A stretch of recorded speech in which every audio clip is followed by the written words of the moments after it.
This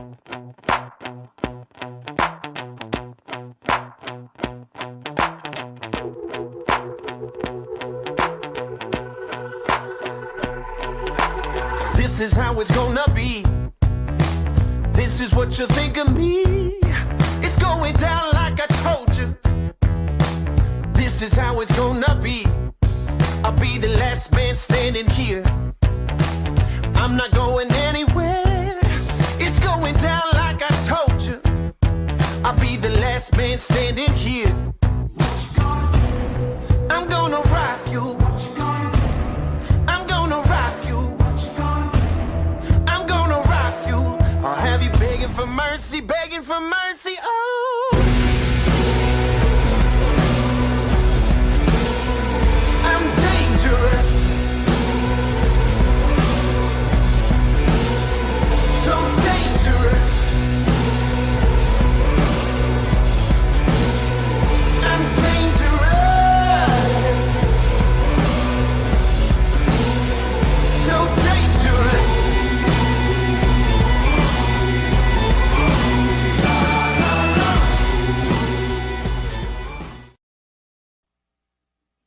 Hello, Body Slams podcast viewers. I am one of your co-hosts. I am Chio Frost, and welcome to Thursday Night Slam. Have we got a show for you?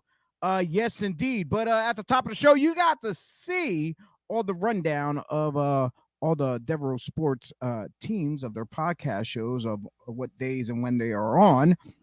I want to give a quick shout out to all of our podcast affiliates out there. Tiffany Ann over at the Indie Wrestling Corner, Anthony, Andy, and Brian at Tornado Tag Podcast, Alex Killer Watt over at HTW Network, all the way from Puerto Rico, Conversación de Lucha Libre, Rob Williams at the Bob Culture Podcast, Backstabbers Wrestling Podcast, and the 2 days, Dave Keener and DB Richards over at the 2300 Wrestling Podcast. If you're just tuning in for the first time, welcome to the Body Slams podcast. Like, share, comment, subscribe to all of our social medias right down below, right there. We're on Facebook, YouTube, Twitch, Twitter, and Instagram. Like, share, comment, and subscribe. Please hit that notification button to find out when we are live, and you don't want to miss out. Already, I got my man DB chiming in from the 2300. That's what's up. By the way, if you fans out there love our merchandise, such as Thursday Night Slam shirt, we also have the Breakfast and Body Slam shirt, also the pop-up pipe bombs. Go to our pod shop on our website, and items will get shipped directly to you. We get a small percentage here that helps us keep running things smoothly. And I'm not going to waste anybody's time. It's late. It's a Thursday night. Some of us got work in the morning. And the man I want to bring to you, I'm going to say me and him are like brothers by blood. I'm not even going to say blood, by nature or something in the wrestling business, because it is a brotherhood. But there is a lineage that me and him run from the same tree. But I will get into it very shortly. This man, he's traveled all around the world. He's been on WWF, not the E. Get the E out of here. No, the F. He was there. He made a lot of appearances, whether it be in ring or as extra.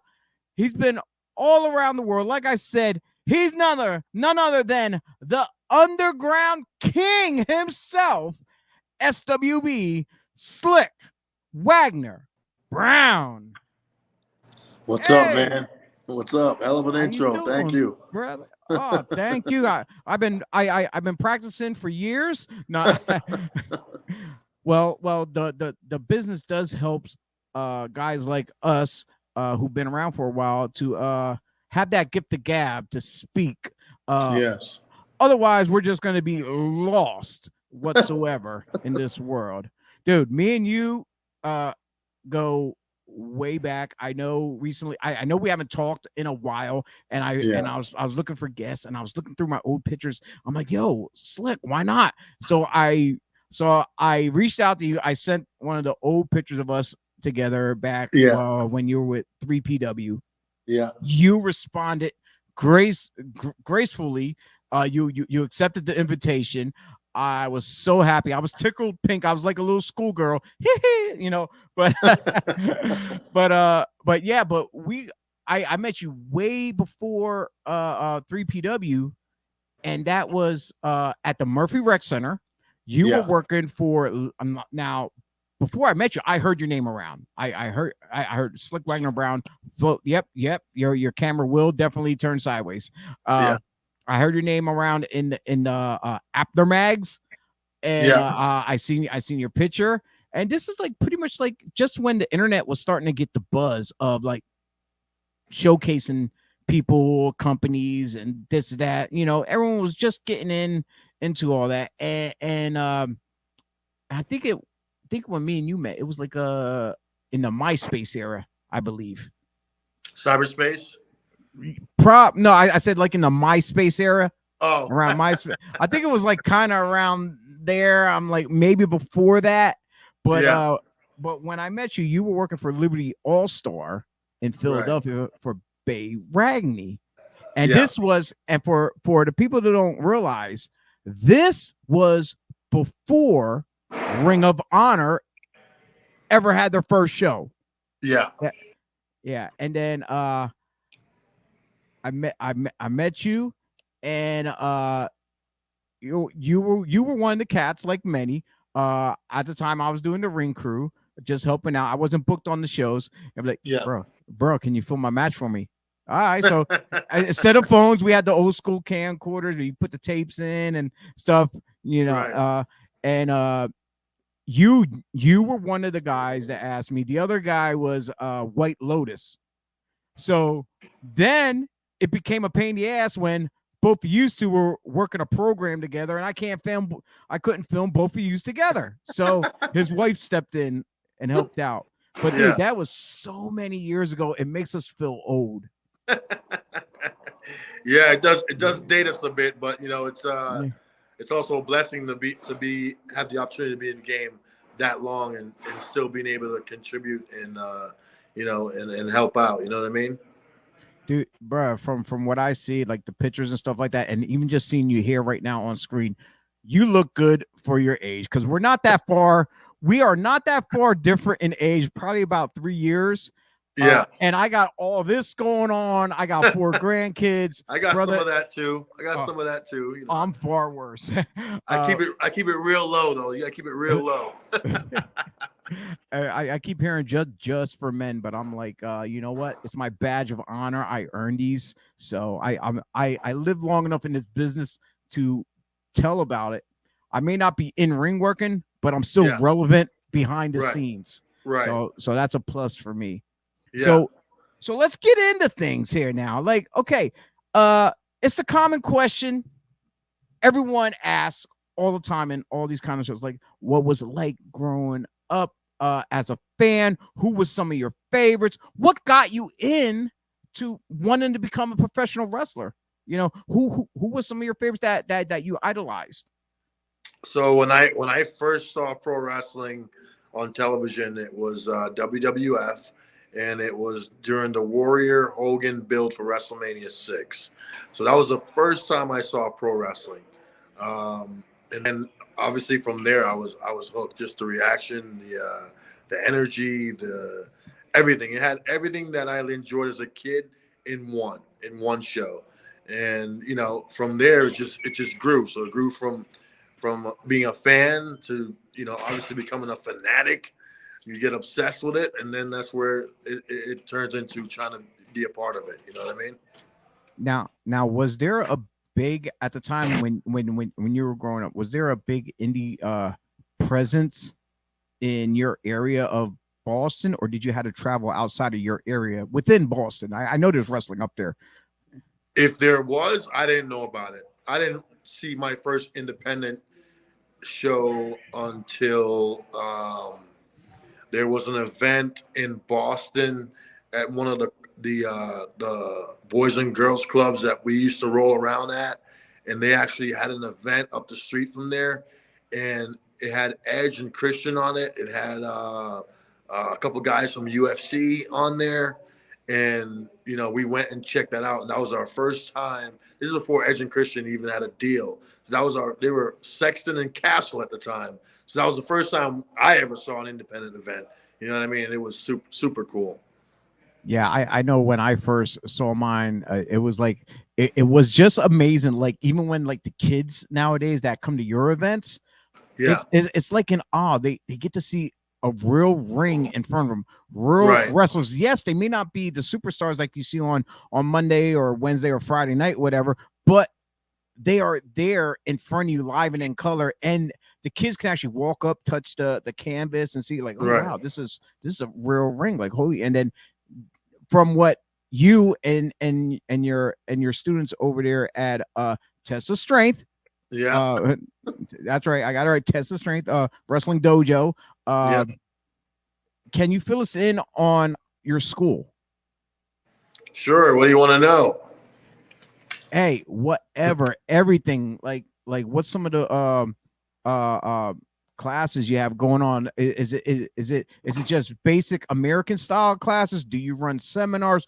Do you have other foreign type of training that comes in like the lucha libre or the Japanese style? So we teach the traditional form of pro wrestling, and we have guest trainers come in from time to time. So we've had Super Crazy come in. We've had Eddie Edwards come in. We have David Richards. We've had Bobby Fish. We had D'Lo Brown. We had quite a few people come in and do guest training seminars for us. And, it's good because guys get to learn from different people with different backgrounds, different styles, like you were just saying. But as far as our dojo goes, we teach like the American style of pro wrestling. Is your American style, is it more old school or is it more modernized where you try to, like, you want to keep up with the times of what's going on too, but at the same time, the old school stuff will save these young guys, because when they try to go out there and do too much, they end up hurting themselves in the long run. Right. No, yeah. we do storytelling. I like to tell these guys, you can tell stories forever. You can't do those high spots forever, and you're just tearing your body apart. You got to remember that the independence is an opportunity to build your brand and create a buzz and hopefully get a shot at the big dance. I mean, I think that's everyone's goal. And then the only way to do that is to make sure when you do get that call that you're still able to do what we do. So you can't beat your body up to the point where when you get that opportunity, you can't perform. So we teach them the storytelling where it's you're not killing your body that much, but you're still giving 100%. You're not like phoning it in or anything like that. Now, what you do, you're doing to the best of your ability. Now, when you were training, did you ever thought in your wildest dreams that you'd be running your own dojo at this moment in your life? No, I didn't think that far ahead. You know what I mean? It's another confirmation that I learned from the right people, and I feel blessed to have the opportunity to do that, because most of the people that have this opportunity are guys that's been on TV for a while. You know what I mean? But I'm doing pretty good without being on TV. I made a name for myself on the independents, and I had some opportunities to show my face on TV, but I never had a TV run or anything like that.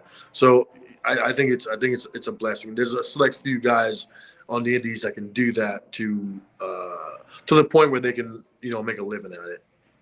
Now, for everyone tuning in, if you need to know more about Test of Strength Wrestling, everything's down below, like right there on the clicker going down. You can check about Slyck with all his things as far as Twitter, Instagram, Facebook, YouTube, as well as the Test of Strength. They have all the links down below. Also, since you can't click on these links since they're on the screen, they actually are in the description, so people can go back to the replay after this is over, and you can click on any one of those links. And if you think you got what it takes to become a professional wrestler, don't hesitate to hit the man up, get in there, get your tryout, and see if you got what it takes. Hey, the only thing is stopping you is you itself. So, Yeah, the biggest and most important step is the first one, and that first step is getting yourself to the dojo and getting in that ring. That's the first step, and that's the hardest one. now, was that step hard for you? Stepping into a school for the very first time. Say it again.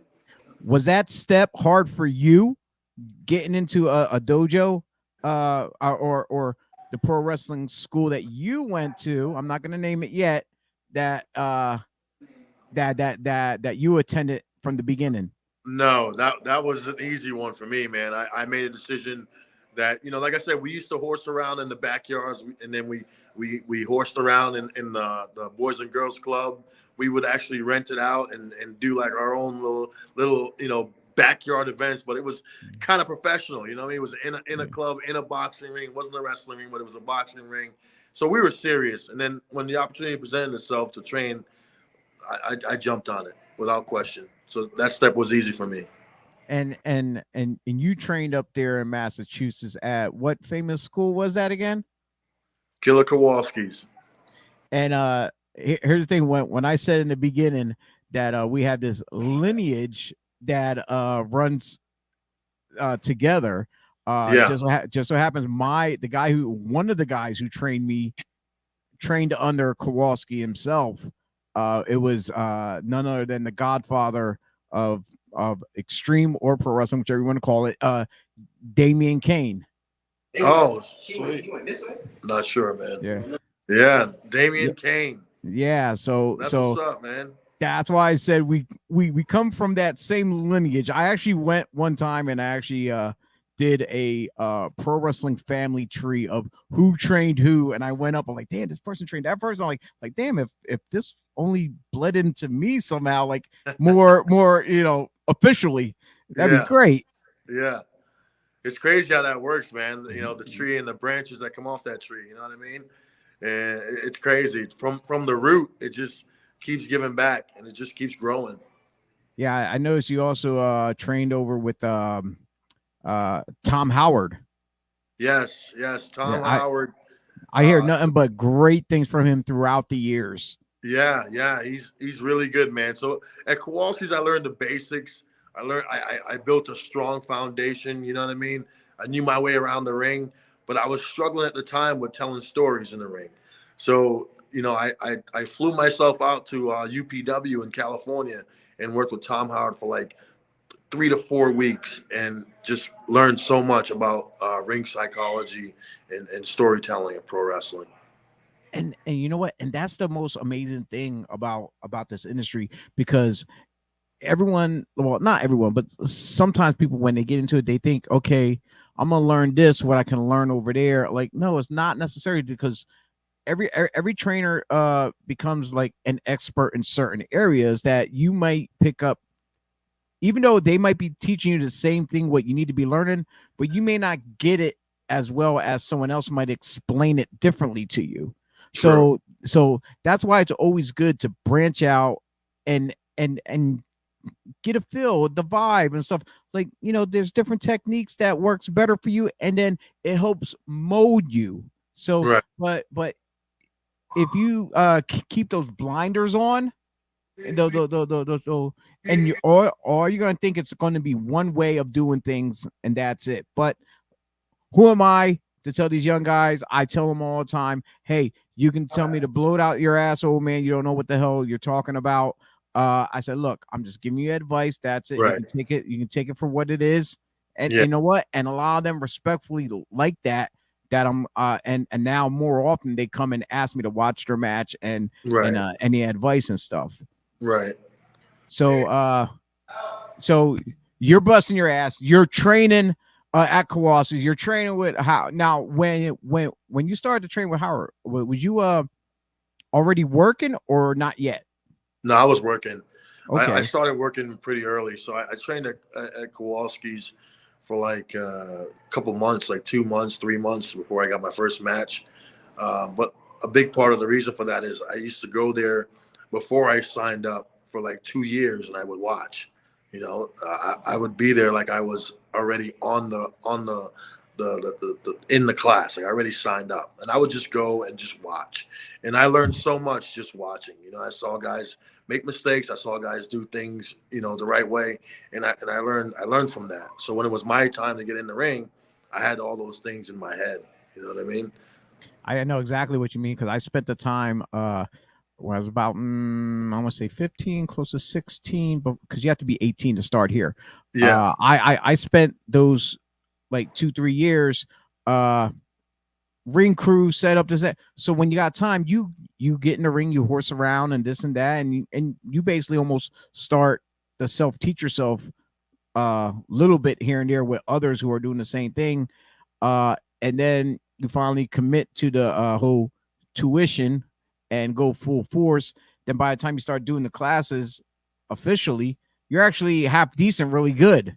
Right. So when you had your first match, was it like a student show or was it on one of Kowalski's main cards? It wasn't a Kowalski card.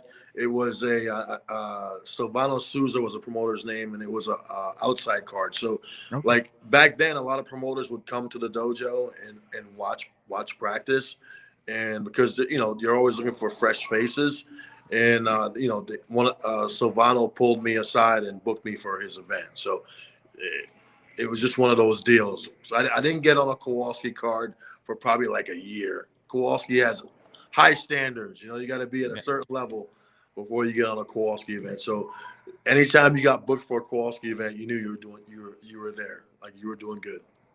Yeah, I'm gonna be focusing probably in the next year after this year is over about try to open something up myself, but mainly not trying to run any shows against anybody. It's just, if anything, it would just be like student shows type things with a school type setting.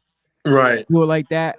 But I personally, I like to reach out to other schools that I am friends with, so that way I can bring their students in as well and give them some time, and vice versa. Whatever students I have, I would push them off on the, hey, go to this school, help them out. If you're there, pick something up. Don't just stand around like a schmuck.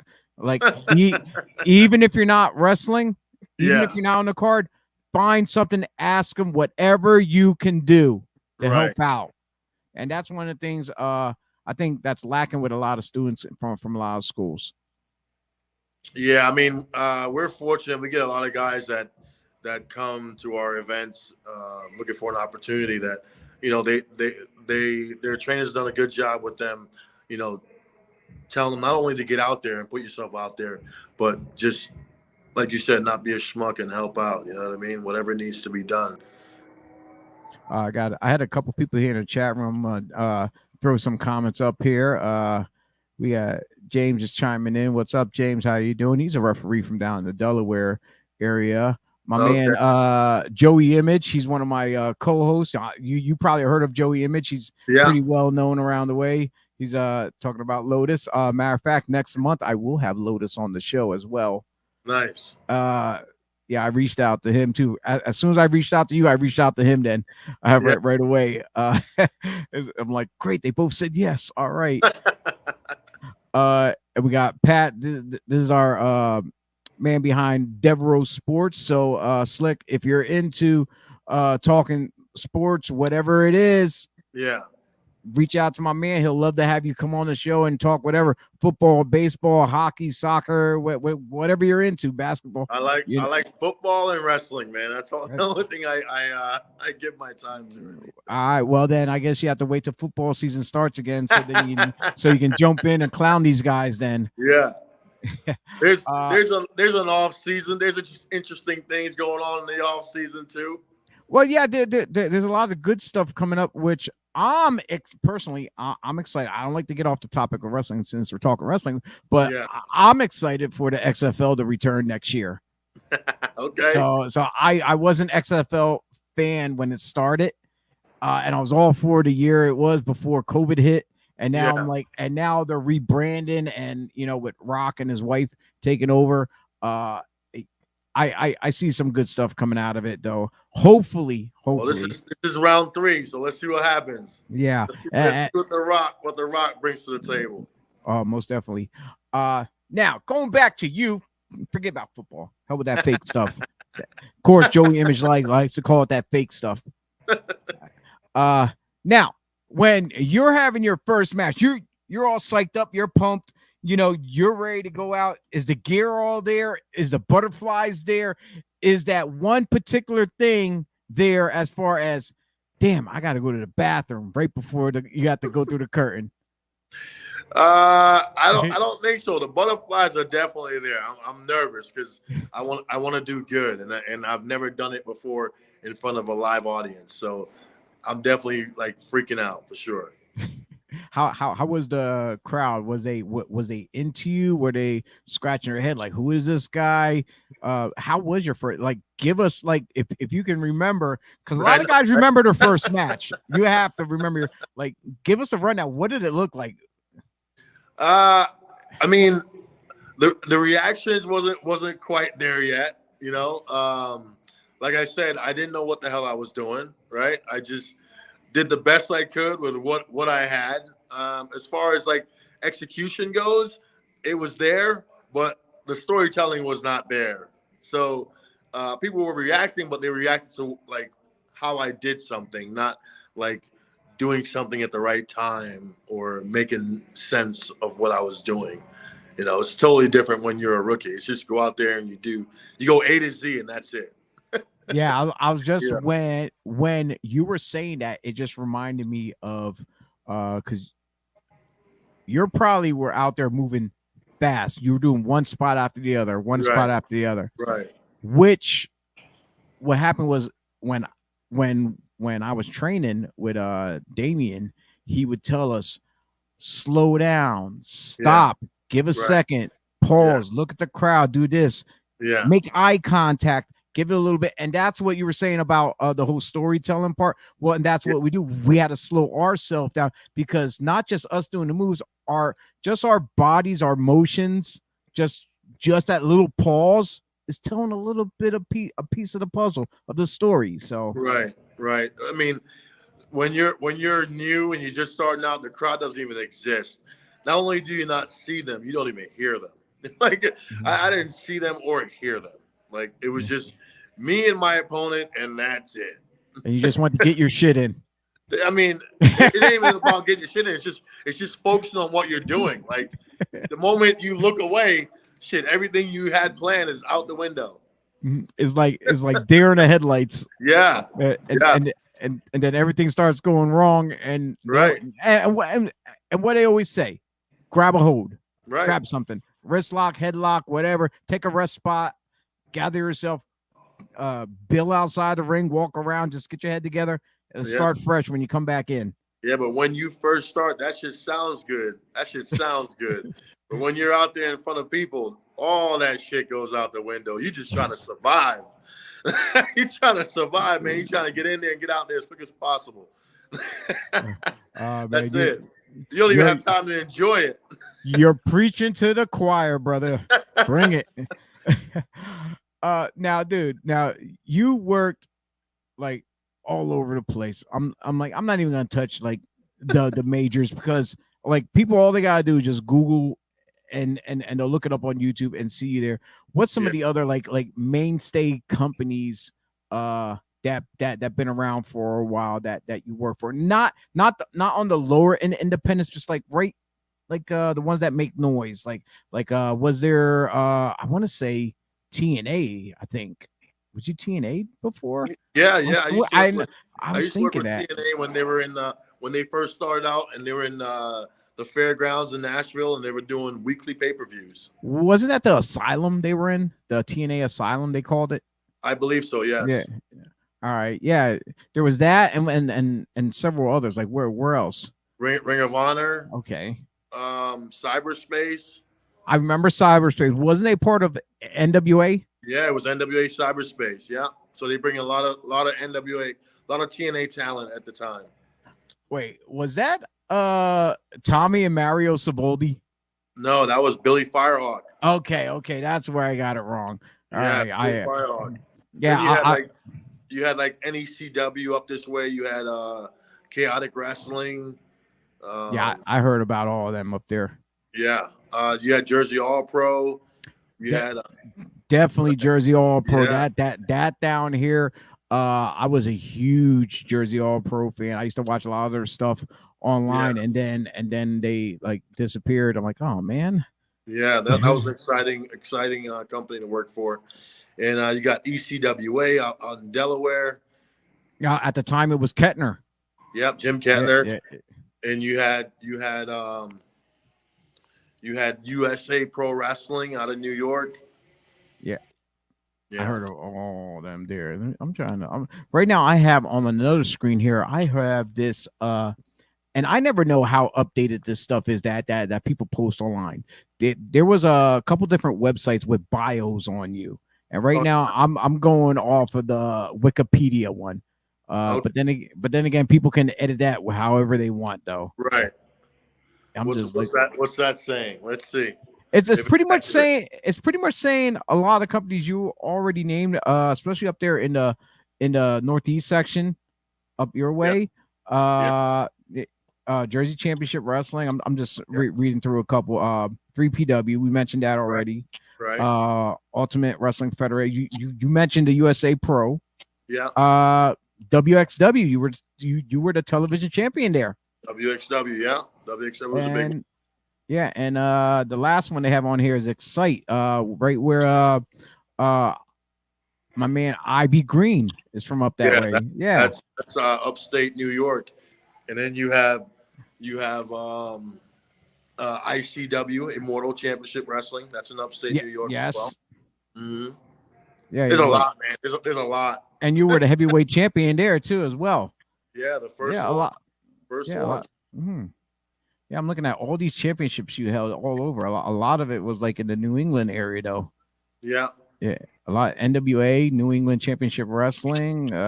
Hey, oh wow! Look, I see something I never noticed. You are in the New England Pro Wrestling Hall of Fame in 2015. Yes, that's awesome. Wow, 15. Yeah, 2015. Yeah. Dude, I'm just learning stuff about you like right now. Like, holy shit. And Puerto Rico too, I noticed right there. Question, have you ever made over to Japan though? Yes, I worked for New Japan Pro Wrestling. I worked for what's the other one there? It was like the equivalent of Ring of Honor in the States. Was it Noah? No. World One? No. I'm trying to think at the time. You said New Japan. I can't think off the top of my head. New Japan, you had All Japan, you had, I don't know if you even had Noah yet. Okay. But you had All Japan. But there was another company. It was like the equivalent of Ring of Honor in the States. Now since Otani was like the top guy. Now, since we brought up the subject of being in Puerto Rico and Japan, tell us your experiences as far as like whether Japan or Puerto Rico. What was your first time experience going there into another foreign country that you'd never been to? The customs and everything. Like, how did they treat you and whatnot? Both companies treated me well. I mean, when I went to Japan, they greeted us at the airport. I was greeted by Japanese press. It was incredible. It made me feel like a star. You know what I mean? It was my first time in Japan, so that was a cool experience especially for a young kid. And then when I went to Puerto Rico, it was pretty much the same. I mean, they gave me a huge push. I wasn't a TV guy. You know what I mean? I was just an independent guy, and they treated me like I was a TV guy. You know, they gave me that respect, and they gave me a huge push. They believed in what I could bring to the table. So that was super humbling and super exciting and super cool at the same time. So both companies treated me well.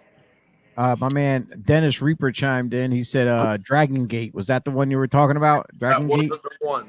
Steve Carino used to work for them. We all know Steve. Now, not talking about. Tony was like the top guy. I don't know why I can't think of it. I think they did a USA boot variation of it, like an extension of the company here. Well, I was thinking World One. That's why. No, it wasn't World One. right. Going back to Japan, not as much Puerto Rico, because Puerto Rico is pretty much similar to the U.S. of their style of wrestling. But when you're over there in Japan, did they make you go to the dojos over there to train and work out as well? In Japan, I stayed at the dojo and I worked out with those guys. So we ran on the beach every day. We lifted weights, and then we would train in the ring. Oh man, and I guess hands down, they had you as their young boy coming up in there. Kind of, sort of, not really, because young boys would cook for us and stuff, so we didn't have to do anything. But we made sure everything was tidy in the dojo, like we picked up after ourselves. But those guys were there to help us and support us. You know what I mean? And we stayed at the dojo and we trained with those guys. We would do cardio on the beach in the morning. We would lift weights in the afternoon, and then we train at night.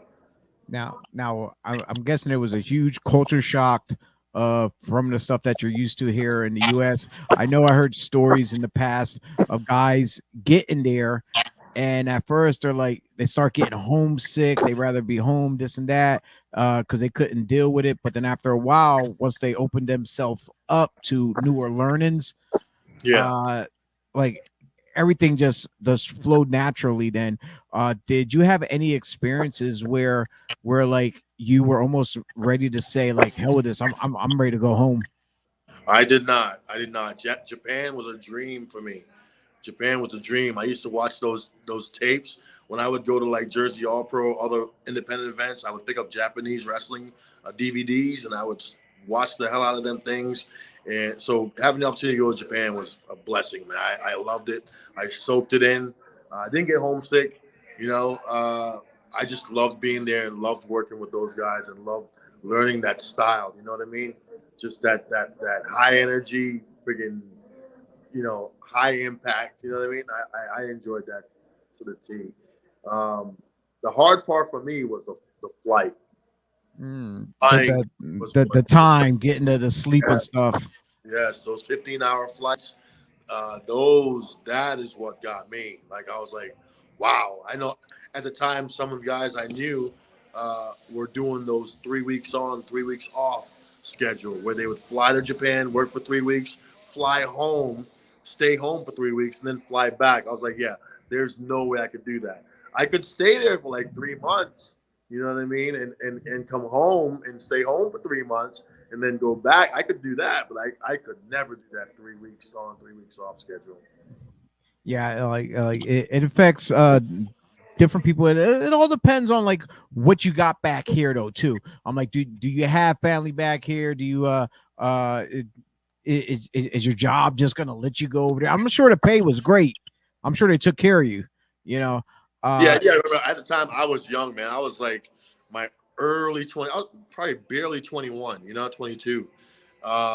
So I didn't have anything like that. My family, yes. But I didn't have like my own family. I didn't have kids or anything like that. So, I was in a relationship, but getting back and forth was, that was the easy part for me. It was just that 15-hour flight on that regular basis would have killed me. Yeah, I know one guy who went over there. He's still over there now to this day, from years ago. I think he returned to the States for a little bit and then went back. I just came back to visit. Was a Quiet Storm. Yeah, he's been there for a while. He's jacked. That boy's big. I'm like, but he's short though. It's like, I'm like, yo, what the hell? It's like I watch him in the ring and it's like, dude, can you move? Like, he can move, but when you actually just physically just look at him, it's like it don't look like he can do anything, but just because how massive he is. I gotta try to get me a charger real quick. Oh, it's all good. You got a charger, Mark? You got the school. You can show the school off too while you're there. Yeah. Look at that. Ladies and gentlemen, there you go. You got the test of strength wrestling dojo, Slyck Wagner Brown. If you don't know, you better find out. You got a wall charger too? All right. Yeah, get this man a charger. I'm gonna be over here, all right? I'm gonna pay for that shit. Yeah. So anyone, look down below. Look up in the description after the show. Test of strength wrestling. You don't want to miss it. He's getting a charger. He's yelling at them. Those greenhorns better hurry up. Bring the boss the charger if they know what's good for him. trying to get a charger, man. It's all good. It's all good. We're at the 40-minute mark on our feed here, and like I said, I know it's late. You're at the school and stuff like that, and like I said, in this day and age, like I said, we all got jobs in the morning, the AM. You know, we got to survive somehow. So now, and I'm glad ESPN. Japan was a great experience for you. One final question about Japan. Yes. Please, I'm begging you. Please tell me you got a Ribera jacket. I do. Yes. I do. Yes. That's pretty much like the only thing that matters, really. Like for anybody to go over there, I'm like, I don't care if I go do one show. I just want a fucking jacket. Yeah, I got my jacket, man. That's one of the first stops that I was like, yeah, we got to go to that steakhouse. and then let me guess. As soon as you got back here, you were wearing it everywhere. You walked in the locker like, you know who I am? You see this jacket? I got my jacket. Where's your jacket? I will never have a jacket. I'm not trying to buy no bootleg one off online. I'll come up with my own version of a jacket of some bullshit. I'll figure something out. I don't know.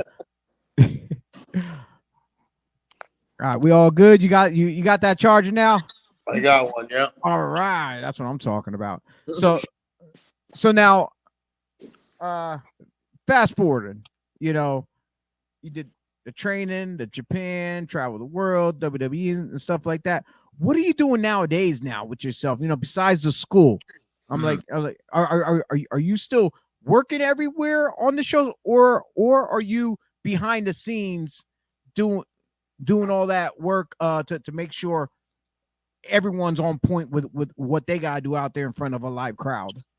Yeah, I slowed down with the outside booking, so I'm just like, I have a son now, so I try to spend a lot of time with him.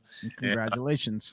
Thank you. And I put most of my energy into Test of Strength, so just making sure, trying to build that brand and get these guys, where they need to be. That's what's up. That's what's up. And then besides the outside booking, like I said, you probably just sit back and gorilla and just watch every match, and the guys come back, come here, grab him by the ear. Let me talk to you, kid. Let me tell you what's going on. Like the old school vets used to do with us. Yeah, I'm still in the ring too. So like when on our events, I'm doing my thing and they're doing their thing. Yeah, I give them feedback. Like if I see it live, I always try to watch the first match. So if I see it live, I give them feedback then. And normally it's like after the event when I see the stuff on film. So everything that you film at your dojo events, besides your live events, the ones you do outside the dojo, they all can be seen on YouTube, or is it on on the Test of Strength YouTube channel? You can see all our road events. As far as the dojo ones go, we stream that on our Facebook. So the Test of Strength Facebook page, you can see those. That's what's up. I was gonna say, if you get a StreamYard like what I'm using here, you can actually stream to the Facebook and YouTube and whatever else, and Twitter too at the same time, or Twitch. You can put Twitch on your website as well. That's what I'm doing. Right. So, well, part of the reason why we like keep them both separate is so people will go to both pages. So like they build those followers up. Yeah, they have to go to YouTube to see our road events, and then they have to go to our Facebook to see our. Okay. So that's how you keep them separate. All right, gotcha. Awesome. Goodness, smart thing. I didn't think of that, but okay. And that's why you are where you are at in your stage in the game, and I'm not in the ring no more because I hurt because like a dummy I hurt my back. But it's all good though. That can happen to anybody, man. That's the risk that we take every day. And that's one of the things, and that's why we signed up for this stuff. Yeah, I mean that can happen in any sport. That's the risk we take when we get physical. Now, can you let us know like some of the students you got, like some of the ones that are making their rounds, is some of the people watching this, are they going to be familiar with some of the faces that you trained? Yeah, we got guys like Ichiban, Sammy Diaz, Elijah Six, Mark Alexander. Like these guys are all doing events, and the three guys I just named, the first three guys, they're doing like Beyond right now. So like a whole different world opened up for those guys. So they're building their brand, doing a good job, getting a lot of opportunity out there. I believe I met Ichiban on Invictus Pro Wrestling. Yes. Yeah. Because what I do is I run the audio for a lot of companies, and I travel over to New Jersey. So with Invictus Pro Wrestling as well as Pro Wrestling Magic over there. Okay. Yeah. So, he's worked on Invictus events. Yeah. Yeah. So and we're doing a co event between the two of us, Invictus and Test of Strength, on June 4th in Torrington, Connecticut. Oh yeah. Yeah. June 4th. Let me see. What am I doing June 4th? You got now you got me thinking here. You're gonna be at that event. That's what you're doing. You're gonna be at that event. Let's find out. Let's see here. Oh, I'm actually free that day, June 4th. I might have to call my man Nick up. Yo, Nick Outman, come here, son. He calls me Pops, by the way. Yeah. Because he's like, yeah, you're my new wrestling dad. I'm like, all right, I got plenty of sons in the business. So I'm gonna have to call him, but like, yo, I'll come through Jersey or New York, wherever you are, pick your ass up, and we drive up there, or I could but like I said, I do definitely want to come out to the school before I do any of the other stuff, though. There's a couple young guys down this way. I would like to get them in a carload and bring them up to the school and have them go to work with your guys up there on a time when you guys are doing your Sunday show. Yeah, come up for that, or even like during the week if possible. The week is a killer. No, it would have to be the weekend. I would definitely have to make a Sunday run. Oh, okay, yeah. Or come up Saturday night. Yeah, even if we're not doing a training day, like it could be because we train on Sundays too, so it could be either one. Yeah. Whatever works best for you guys. Just let me know and come through, man. That'd be good. Oh, that'd be definitely great. Yeah, like I said, bro, I did not want to hold you up because, like I said, I know you're at the school. Yeah. And it's definitely late. I keep repeating myself there. It's a force of habit.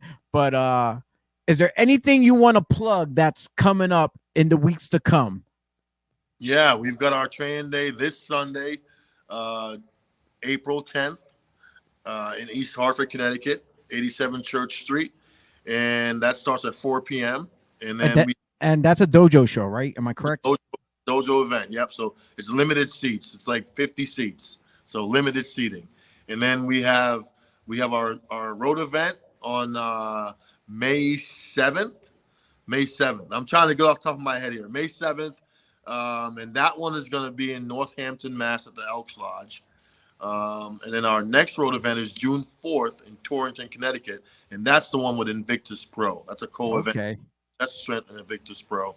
And that's the three I can name off the top of my head. For other dates or confirmation, you can go to our Facebook page, Test of Strength Wrestling, and you can find all the information you need there.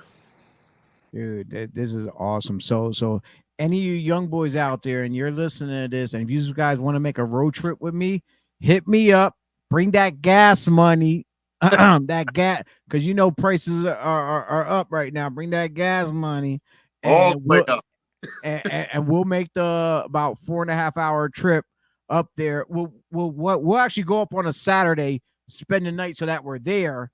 Right. Then we'll hit the dojo on Sunday. You can do a workout before the show or whatever, and after that we'll make the drive all the way home. So it sounds like a plan for me. So I'm just waiting to see how many of them actually hit me up. Yeah, that sounds like a plan, man. I like that idea. Well, Slyck, brother, I want to thank you for jumping on. I know this was short, and but we're definitely gonna do this again once we get caught up and more established of what the progress of the shows are going on, so we can have more stuff to talk about. And because like this, we can talk, but here's the thing though. The thing is, like, if we want to sit down and have a good conversation and talk, it's gonna go way beyond this, like, because then we start picking each other's minds and things just coming out of nowhere, and then it's gonna be like, oh man, I should have said that on the show, I should have mentioned this, I should have asked that question. So I want to offer the a part 2 down the line that we can actually do this a nice good once we get more reestablished in knowledge of each other, what's going on, so that way we have more to talk about. Right. No, I think this was good, man. We touched on a lot of topics, and the conversation flowed, man. You're doing your job, and it's a good deal. Part 2, definitely something I'd be interested in doing. Or like I mentioned before, I can, like I said, if I come up there, I can do a pre-recorded show. We can do it. We can do it pre-recorded from up there, or we can do it live from the show, from the school. If you have if there's Wi-Fi internet there that I can plug right into. There's no Wi-Fi. We could probably offer you a hotspot. There's no Wi-Fi right now. Well then, best bet for us is do pre-recorded, and then throw it out later on. Right. So that will work out. That's a good idea. And it changes it up from what we did today. Oh, most definitely. And like I said, Dan, we can actually talk to some of the students as well. Yeah, and so we can get them.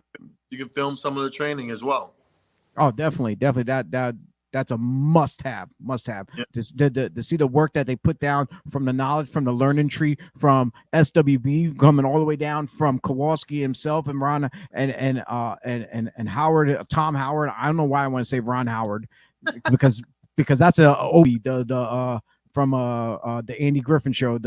He's the director, Ron Howard. But Tom Howard, like from that learning tree, all these guys are soaking it in, and they're putting the work out there, and it's a blessing to the world of professional wrestling, because we're giving back to what was given to us. Yes, 100%. And we always gotta tell these guys, stay humble and pay it forward. Yes. Yeah. So yes. With that being said, Brother Slyck, damn, that sounds so like Slyck from WWE, Brother Slyck. Do you have any final words for the viewers out there? Just thank you, man. I appreciate the support over the years, man. The fans have been really good to me. Like I said, the opportunities I have to this day is because fans supported me when I was, doing my thing on the independents and, my TV spots. So I appreciate it. I love you guys. Now, next month, like I said, I will have White Lotus on the show. Do you have any words for him? Do you have an open challenge or something for him? Because I think he's retired. Is he retired? I think so. You might want to pull, you might want to dust off his tights and stuff. You might have to ask the White. I'm going to pull his ass out of that seat and throw his ass in the ring. I'll make sure to tell him that too. It's like, yo, he's putting out a challenge. What's the challenge? Lotus, one more round. One more time. Yeah, exactly. One more time. Never say never. All right, brother. Thank you for coming on. I appreciate it. We'll definitely talk about doing something in the future. And you have a wonderful night. Go home, tuck your son in, unless he's bigger now, unless he's tucking you in. No, he's little. He's 4 years old. Okay. But I'm pretty sure he's not. Oh man, think about it. The weekend's coming. You're trying to relax. Next thing you know, baby boy's coming in there, jumping on you, pouncing on you. It's like that. That's what they do when they're young. They beat the living hell out of you while you're trying to sleep. Right. But all right, brother. Thank you for coming on once again. We'll definitely talk, ladies and gentlemen. Slyck Wagner Brown. Don't forget to hit up the links in the description or right down below. You can just type it up though. All right, bro. Peace out. Thank you. Appreciate you, man. Have a good night. You too. Oh my God, ladies and gentlemen. That was a sight for sore eyes for me. I haven't seen him in physically so many years. Like right now, this is not physical face to face. Well, even though it's the internet. Great dude, very humble. Every time I ran into him, whether it be in the locker room, around ringside, of course, around ringside, he's doing his thing, sometime, whether it be the heel or not, he's still out there doing his thing. And, but very entertaining, very knowledgeable. And he's putting out a bunch of great guys at his dojo up there. So, like I said, the invitation is out there for any of the young talent that's in my area who wants to make the drive and go to school up there for a day and maybe do one of their dojo shows while they're up there, hit me up and we'll see what we can work out. See what kind of crew we can put together in a vehicle. Like I said, might get a room. We'll go up like on a Saturday night, maybe if you guys ain't booked or whatever, and we'll see what's up.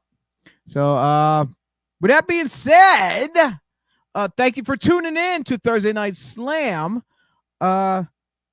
Like, share, comment, subscribe, hit that notification button on any one of our social media platforms down below, whether it be Facebook, YouTube, Twitch, Twitter, or Instagram. And don't forget, if you dig this very fancy Thursday Night Slam t-shirt, I actually got another shirt coming in, being delivered. It's on its way, of our products that we have on our pod shop. Don't hesitate to go over there and help keep us in business by purchasing one of those shirts or mugs or whatever the case may be that you might like on there. We even got fanny packs on there too as well. Yeah, so the small proceeds will come back to us, so that way we can keep this shindig rolling. With that being said, I'm gonna get up out of here, and don't forget, this Sunday is Breakfast and Body Slams, where you're gonna have me, Joey Image, and T Reyes, as we're gonna give you all whatever news, notes, and whispers that are going on out there in the world of professional wrestling, not sports entertainment, pro wrestling. And that's why we got into this business in the first place. And with that being said, ladies and gentlemen, you have a good night. I'm out of here. Peace.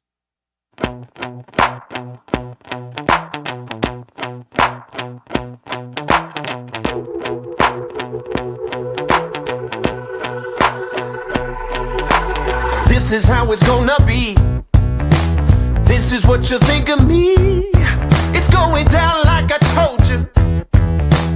This is how it's gonna be. I'll be the last man standing here. I'm not going anywhere. It's going down like I told you. I'll be the last man standing here.